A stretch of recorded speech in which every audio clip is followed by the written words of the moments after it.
G'day guys and welcome back to Jans_Gaming for another Dokkan battle video.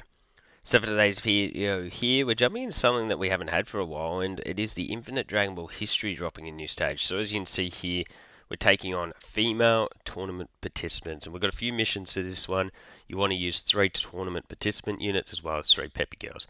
Easy way to do this, I feel like, will be with Roshi, and then just rocking a full tournament participants team. All in all, I think this is just going to work really effectively. Not the craziest HP stat here, but I'm not expecting this to be all too difficult, I don't think. So what we might do is, just for the sake of this, we might rock like this. From here on out, we'll then fix up our rotations. That's not ideal for Roshi, but my plan is probably to run Kefla alongside Kawaii, and then on the other rotation we'll have the tech Kale and Caulifla alongside the physical Caulifla here. As well as those missions, we did also get one to beat it within 14 turns. Not sure if I'm going to have enough pop on a lot of my units to be able to get that one done. I know that STR Kefla, she can be a big time damage dealer for us, and so can the physical Caulifla if you are going to pop the active skill for Kale. But I guess we'll just wait and see. And oh wow, Kawaii, damn, carried us there, holy. So that actually isn't ideal, because I would have rathered for the STR Kefla to be able to get some super attacks off. So we are going to risk her in slot 1 with that. We'll just grab that into that. Yeah, remember with STR Kefla, she does stack attack on a super attack. So yeah, there we go, we get the dodge. So if you are able to get her multiple super attacks in the sort of her base and then Super Saiyan phase, it's just going to juice her up for when she does go into Super Saiyan 2. So 1 attack in slot 1 is perfect. Means we'll roll with that into that. Then with Roshi we'll collect all of those for him. We'll grab some same type key spheres. Remember that Caulifla here has the guaranteed dodge on her first turn. So we take donuts there. And then, yeah, I guess I'll have to have a think about whether I want to go into the Kale and pop the active skill, or whether I think I'm going to be better off staying as Caulifla. Caulifla does have the support buff to other Universe 6 units, but would I prefer the extra damage that Kale gives us?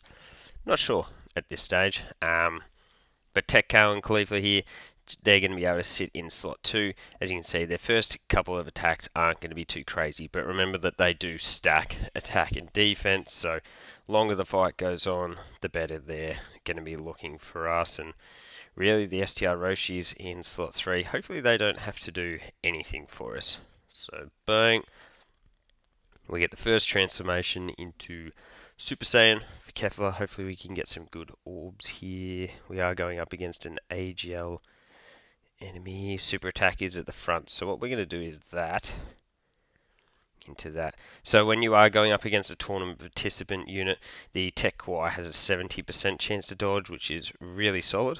I was just about to say that she sabotaged us, but we got that dodge, so perfect.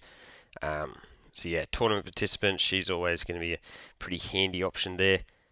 Dang, okay. Maybe I was better off with STR Kefla in slot 1, because now Kefla doesn't get to stack.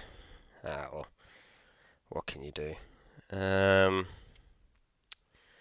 we can pop that. Do I not have enough? Oh no, I'm pretty sure they're actually turn 6. Ignore me. What we'll do is we'll go that into that into that, so we'll get some more same type key spheres. Again, just building up that Dokkan gauge. We're going to get that guaranteed dodge, which is very handy because that was the super. Then we take double digits after that. 23 million is pretty nice. My physical Kale and Caulifla, they are only 55%, so I don't really expect the craziest numbers straight off the bat for them. But all of these additional supers are definitely welcomed as we try to get this done within the turn restriction. Bang, some more dodges. Remember, she does get dodge on super attack effect. Bang! You can see 14 milli here, so we're definitely climbing. Kapow, we'll get another stack, I hope. Nope. Dang. That's the good thing about a lot of these Infinite Dragon Ball histories, is that they aren't too crazy difficult, and they do give out a really good amount of stones. So it's content that a lot of people can just jump in and almost do for free. This is terrible, keysphere wise. So what we'll have to do is something like that into that. We'll pop that. Give everyone the support thanks to the double Roshis, and then we'll grab those same type key spheres for that. So Kawaii, as I said, she still has that 70% chance to dodge, because as we know, everyone in this event is going to be a tournament participant. That's literally the name of the stage. So I think she will be pretty viable in slot 1. Easily could have ran Kefla there, but I wanted to get extra key spheres for Kefla. So bang, there's that 70% dodge going to work. Yep, okay. 50% dodge at this rate, the way it's going. SDR Kefla, 22 million. She's missing a few links not being next to other Universe 6 girls. But I think the main thing that has hurt her is just the ability that we weren't able to get her a lot of stacks off. Type advantage. Are you locked there, are you? So I think if we exchange... No. Dang.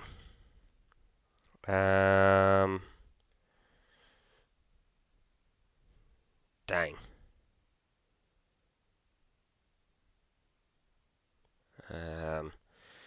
So her getting locked there absolutely sabotages. I guess what I'll do is I'll just pop the support, and then we'll transform with you.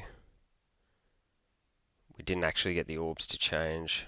Dang, that sucks. I guess we just grab that into that. So we're getting a lot of support here. Obviously, Inchilai is an amazing support unit. We've popped the active for physical Caulifla as well. So yeah, we're getting good dodges there. I would have loved to have been able to stack the Tech Kefla up a little bit more before we threw out this transformation, but that's the way the cookie crumbles. Mine is only at 55%, so that's why you can see the stats are quite a bit lower than you might be expecting. They're actually a unit that I've never pulled, so I bought my first copy of them with coins, which seems crazy, and could not blame anyone for thinking that I was crazy for doing so. So what does that mean? Is she sealed or something? You grab that. Yeah, she is sealed, so there's no point popping her active. Probably no point even giving her that many key spheres, but anyway. We got a dodge to pop. Kawaii, again, just the same rinse and repeat with this last turn here, so bang. I wonder who we'll finish out against. Probably should have just had a look to see how many stages to actually expect, but where's the fun in that? It's almost cheating. So Kawaii gives us the triple super there, does really solid damage actually for an Infinite Dragon Ball history stage. We then got Kefla getting off her multiple normals because she is sealed. And the one scary thing is that does mean that Roshi could be susceptible. Oh, don't worry.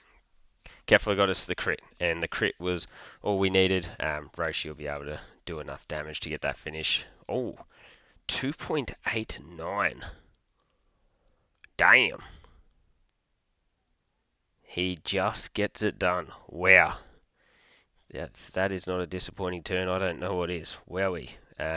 So we get all of those key spheres changed there, so that's awesome.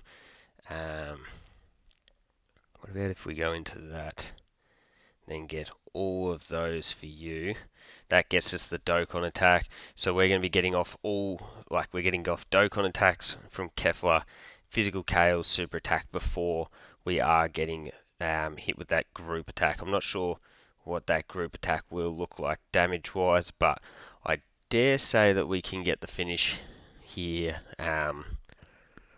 Yeah, without even having to worry about that. We got enough tech key spheres for Kefla that she should do some really solid damage here. So let's see. What have you got in store for us here, Kefla? A 32.6 million crit. And that is all she wrote. So, Infinite Dragon Ball history done and dusted. As I said before, an event that I do like because it's not all too difficult for us. It does sort of give you a bit of flexibility in terms of team builds to be able to get all the missions done in one go. But there you go. We'll grab those stones. First shot, one and done. Thank you all for coming. So let me know whether you were able to get all of these done in one go or whether you just smashed out the 2 runs separately. And yeah, how you found the stage. So thank you all for watching. Don't forget to like and subscribe if you want to keep up with the content. And hopefully I'll catch you all on the next video.